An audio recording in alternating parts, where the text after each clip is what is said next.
Is there truth to this narrative that the middle class has been hollowed out?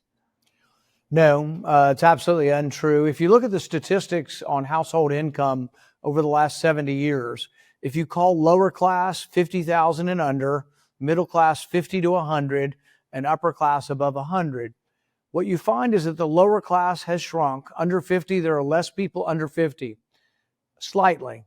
Between 50 and 100, the middle class, there's slightly less people also. What does that mean? They didn't become poor. Where did they go? The upper class, above 100, has tripled over the last 70 years. So the middle class has not been hollowed out by becoming poor. The middle class is slightly smaller, but by becoming richer.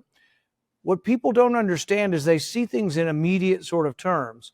During the Biden administration, we had inflation, significant inflation, and the purchasing power of your check went down. And so you were transiently, in the last 4 years, the middle class was poor, not because of trade, because of inflation, because of debt, printing up new money to pay for the debt, and the inflation, the loss of purchasing power, the diminishing value of the dollar, and the increase in general prices.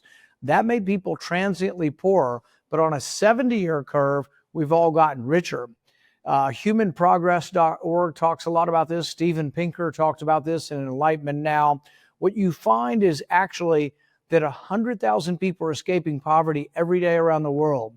In 1820, 98% of people lived in abject poverty, less than $2 a day. When I was married in 1990, it was down to a third of the world lived in abject poverty. Today, it's less than 10%. Why are the poor coming up out of poverty? Trade. What is trade? It's an extension of capitalism. It's essentially, trade is voluntarism, but it's also the extension of the division of labor.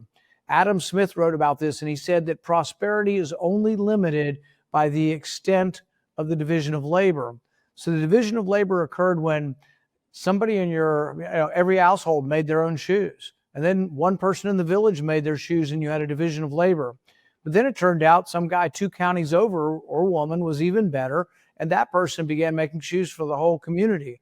And then the state, and then we traded across state lines, and then across national lines, and with every extension of the division of labor, the specialization of labor, it changed.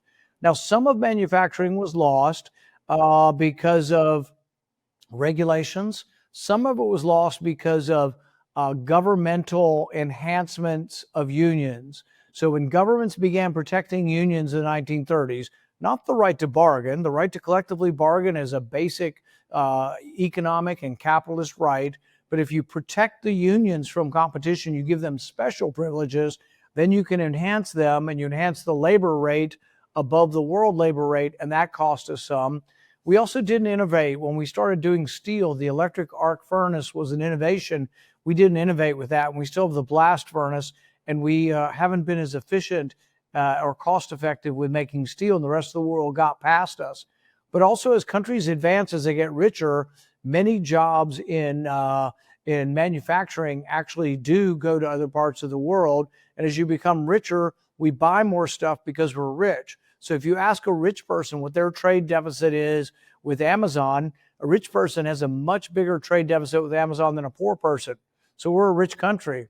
We buy more stuff. We're always going to have a bigger trade deficit than everybody as long as we're rich.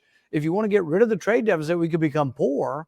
So if we went into a massive recession and we quit buying stuff, and we didn't have any money to buy anything, we'll get rid of the trade deficit and we'll be poor. So it's so important that people realize that the trade deficit grows larger when we spend less, when we have a recession. But the trade deficit is actually grows larger when we're buying more, when we're in economic boom.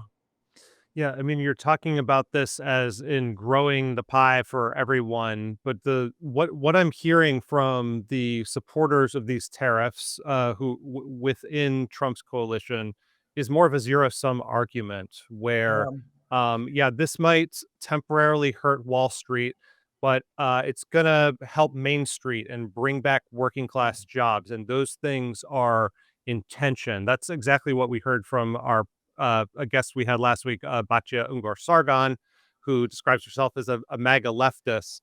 Have you been surprised to see this more of a class warfare type of lens spread throughout the Republican Party? And how do you respond to that way of looking at things? Well, populism and nationalism is not pro-capitalist or pro-free markets or pro-freedom.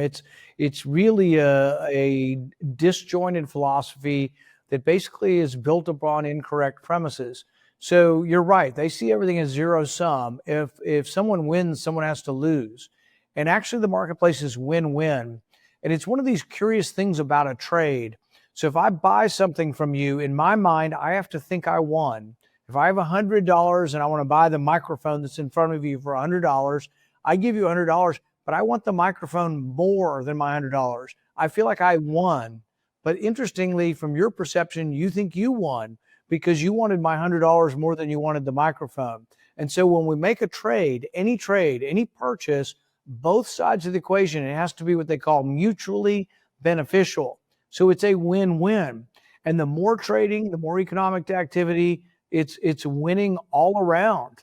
And but there's this misconception that's promoted that we've been losing for decades. We haven't been losing for decades. We've been winning for decades. The more international trade, the more trade, domestic trade, the more any kind of transaction in the marketplace, the more we are all winning.